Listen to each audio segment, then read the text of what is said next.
Hasta la llegada del petróleo, el principal combustible era la leña o su derivado, el carbón vegetal.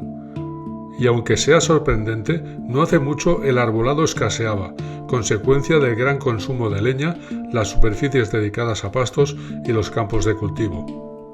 Pero había unos árboles que producían leña como combustible y para hacerla no era necesario cortarlos.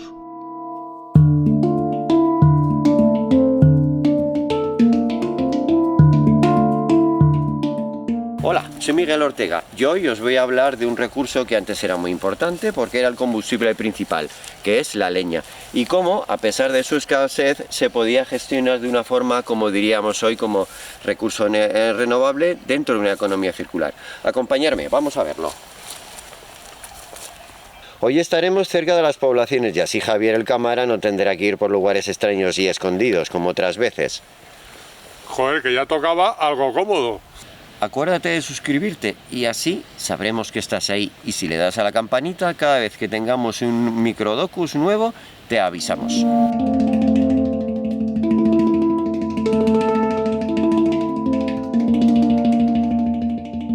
Un trasmocho sería a partir de un árbol como este, una frondosa que es capaz de rebrotar y que tiene una madera con gran poder calorífico.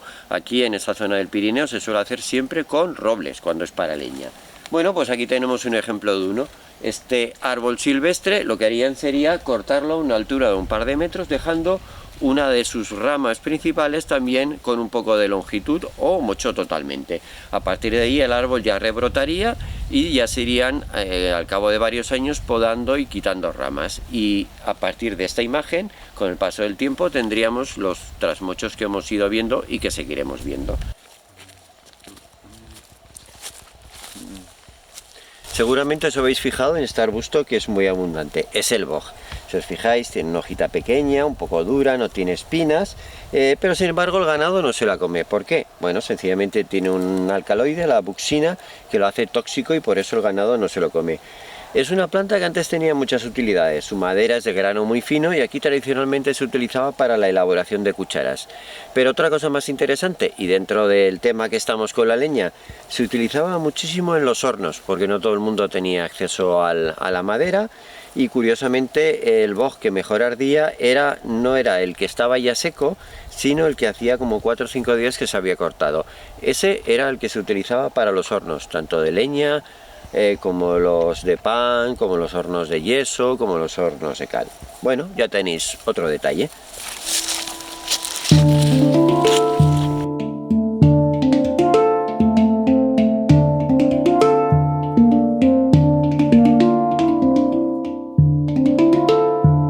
Seguro que por el camino os habéis fijado en unas masas de color verde, brillante, muy bonitas que están en los troncos de los robles, ¿no? Bueno, pues no tiene que ver con el árbol, sino que es una planta totalmente diferente, son musgos.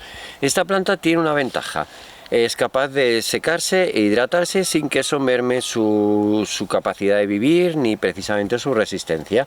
Es una adaptación que tiene al ser una planta originaria hace mucho tiempo y con una estrategia que le sigue funcionando.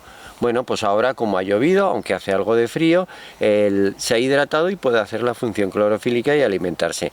Cuando vengan unos días secos o en pleno verano se secará y permanecerá hasta que otra vez vuelva a tener buenas condiciones. Mientras tanto disfrutaremos de este color y ese tacto tan suave que tiene. En este ejemplar vemos cómo podemos reconocer un trasmocho. Tenemos el tronco, del tronco salen unas ramas muy cortas y muy gruesas que serán las cabezas. A partir de ahí saldrán todos los renuevos, que son estas ramas verticales que están creciendo hacia arriba.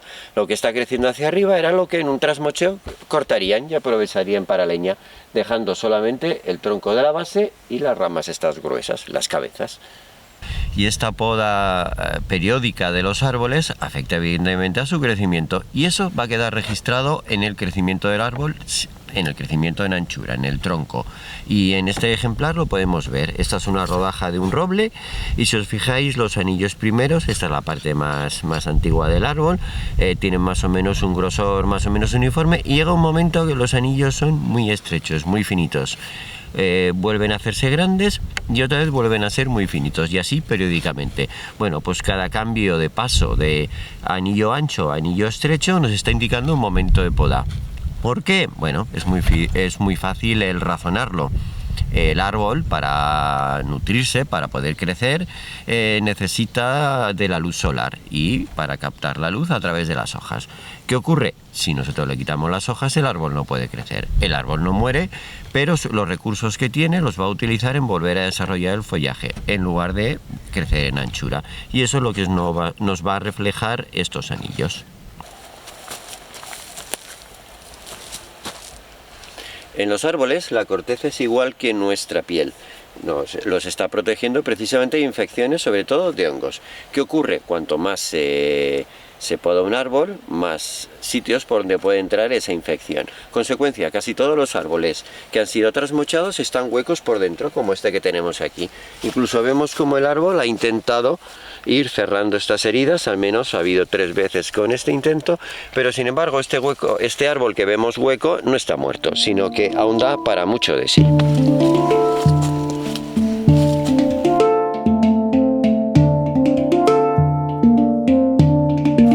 Este abultamiento que veis aquí es una verruga y aunque parezca mentira, está producido por una infección bacteriana. Las bacterias entran a través de una herida y lo que hacen en esta zona toman el control del crecimiento y producen estos hiperdesarrollos del tronco. Estas son las pistas que dejan los insectos xilófagos, la traducción sería comedores de madera, que van horadando y al hacer estos agujeros van ayudando también a la extensión de los hongos. La ventaja que tiene todo esto es que en verdad contribuye al reciclado de la madera muerta, pero también va a debilitar al árbol, como es evidente.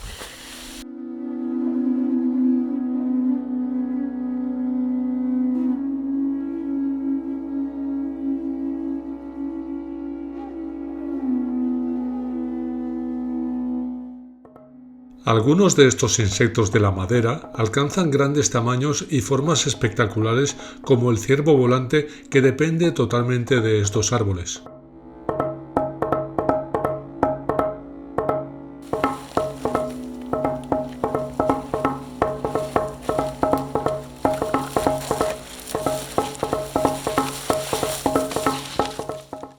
Curiosamente, el gran problema de los árboles trasmochos es precisamente que los dejen de podar, de trasmochar. Y esto tiene una fácil explicación. Las vigas, los camales, las ramas principales estas que salen del árbol, cuando hace viento generan una gran tensión en la zona donde están ancladas, en el tronco. ¿Qué ocurre? Esa parte de anclaje son las cabezas y es el tronco que están huecos. Cuando la presión es demasiado grande, el camal se parte, pero no se parte a mitad del tallo, sino que lo hace por su base, por la unión. Como le ha ocurrido a ese ejemplar. Aquí tenemos este cajico que tenía 2 grandes cabezas y cayó una y luego cayó la otra. Consecuencia, un árbol que podía ser magnífico, ahora tenemos un gran tronco muerto y sin embargo aún sigue vivo, como nos evidencia este rebrote que está teniendo, que será el futuro del árbol, pero ya un árbol de tamaño mucho más pequeño.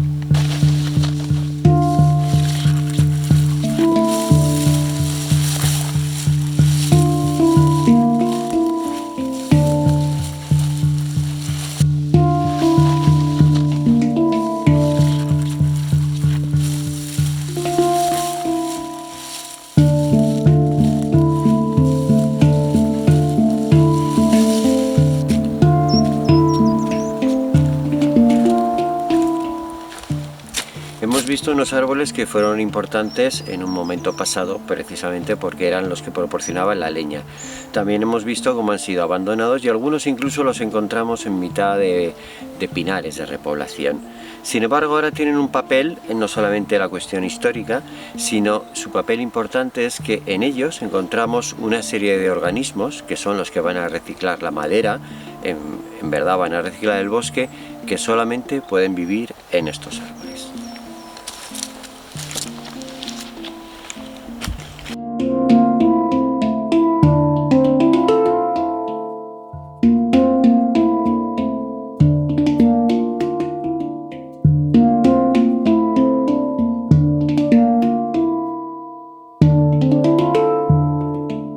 ¿Os ha gustado el Microdocus? Pues ya sabéis lo que tenéis que hacer, le deis al me gusta y sobre todo os suscribís. Y si tenéis algún tema que os gustaría mucho que tratásemos, nos lo escribís en comentarios.